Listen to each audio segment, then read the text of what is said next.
Hi friends, நாம் இந்த வீடியோவில் என்ன பார்க்க போகிறோம்னு பார்த்தீங்கன்னா, மழைநீர் சேகரிப்பு. மழைநீர் சேகரிப்புங்கிறது நம்ம தமிழ்நாட்டில் எல்லாத்துக்குமே அவசியமான ஒன்று. இந்த மழைநீர் சேகரிப்புகள் மூலமாக நம்ம என்ன பண்ணலான்னு கேட்டிங்கன்னா, இது மூலமாக நம்ம தண்ணியை டைரெக்டாக நம்ம மொட்டை மாடியிலையோ இல்லை ரூஃபிங் சீட், அதாவது சீட் போட்டிருந்தாலோ அதன் மூலமாக மழைநீரை சேகரிக்கலாம். இந்த ப்ராசஸில் பார்த்திங்கன்னா, இப்போ நம்ம ஒரு மெத்தட் யூஸ் பண்ணிக்கிறோம். அது என்னென்னு கேட்டிங்கன்னா, இதுதான் அந்த மழைநீர் சேகரிப்பினுடைய ஃபில்டர். இந்த ஃபில்டர் பார்த்திங்கன்னா, புதுசாக மழைநீர் சேகரிப்புங்கிறது எதுவும் தயாரிக்கலைங்க. இது என்னென்னு கேட்டிங்கன்னா, நம்ம நார்மலாக காட்டுக்கு பார்த்திங்கன்னா சொட்டு நீர் போடுவாங்க இல்லைங்களா, அதனுடைய ஃபில்ட்ருங்க. அந்த ஃபில்ட்ரு நம்ம வீட்டுக்கு யூஸ் பண்ணிக்கிறோம்.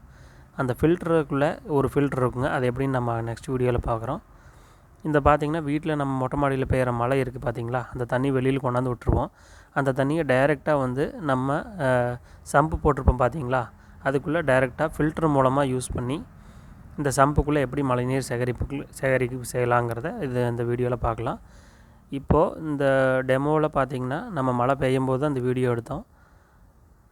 இந்த வாட்டர் பார்த்திங்கன்னா, இப்போ நம்ம சம்பில் யூஸ் பண்ணுறது மூலமாக நம்ம மழைநீருங்கிறது எல்லாத்துக்குமே அவசியமான ஒன்றா இருக்குதுங்க. இப்போ பார்த்திங்கன்னா, இந்த வீடியோவில் மழைநீர் ஒரிஞ்சு தண்ணி ஃபுல்லாக ஒழுகுதுங்க.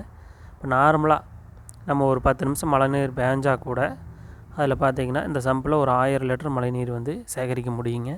அதனுடைய விளக்கம் நம்ம பின்னாடி இந்த வீடியோவில் லாஸ்ட்டில் கொடுக்க போகிறோம். இதுதான் அந்த ஃபில்ட்ரு. இது நம்ம பார்த்திங்கன்னா வீட்டுக்கு உள்ளேயும் மாட்டலாம், வீட்டுக்கு வெளியிலையும் மாட்டலாம். அந்த ஃபில்ட்ரு பார்த்திங்கன்னா, ஒவ்வொரு டைம் நம்ம மழை பெஞ்சதுக்கப்புறம் அந்த ஃபில்ட்ரு நீங்கள் கழட்டி க்ளீன் பண்ணுற மாதிரி இருக்கும். இது ஒரு சிம்பிளான ப்ராசஸ் தான். இது ஒரு பெரிய விஷயம் இல்லைங்க. இந்த மெத்தட் மூலமாக நம்ம பார்த்திங்கன்னா மழைநீரை டைரெக்டாக நம்ம சம்பில் சேகரிக்கலாம். இது நம்ம போதுமான அளவு நம்ம ஒரு 4 பேர் இருக்கிற ஃபேமிலிக்கு இருக்குது.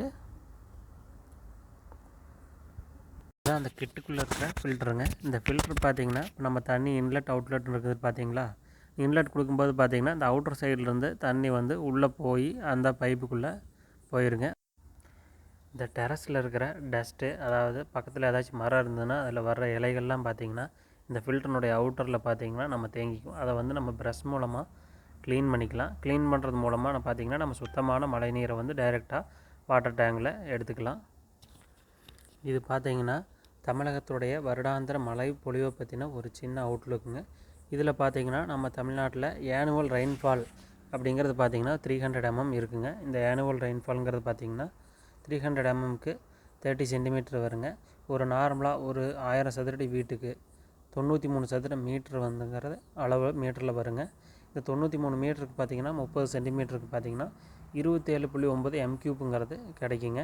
இந்த 27.9 m³ பார்த்திங்கன்னா ஒரு m³ பார்த்திங்கன்னா 1000 லிட்டர் கெப்பாசிட்டிங்க. இந்த 27.9 m³ பார்த்திங்கன்னா தோராயமாக 28,000 லிட்டர் மழைநீர் பார்த்திங்கன்னா நம்ம ஒரு சாதாரணமான ஒரு 10 சதுர வீட்டில் நம்ம சேகரிக்கலாம். இது பார்த்திங்கன்னா காங்கிரீட் வீடாக இருக்கணுங்கிற அவசியம் கூட இல்லைங்க.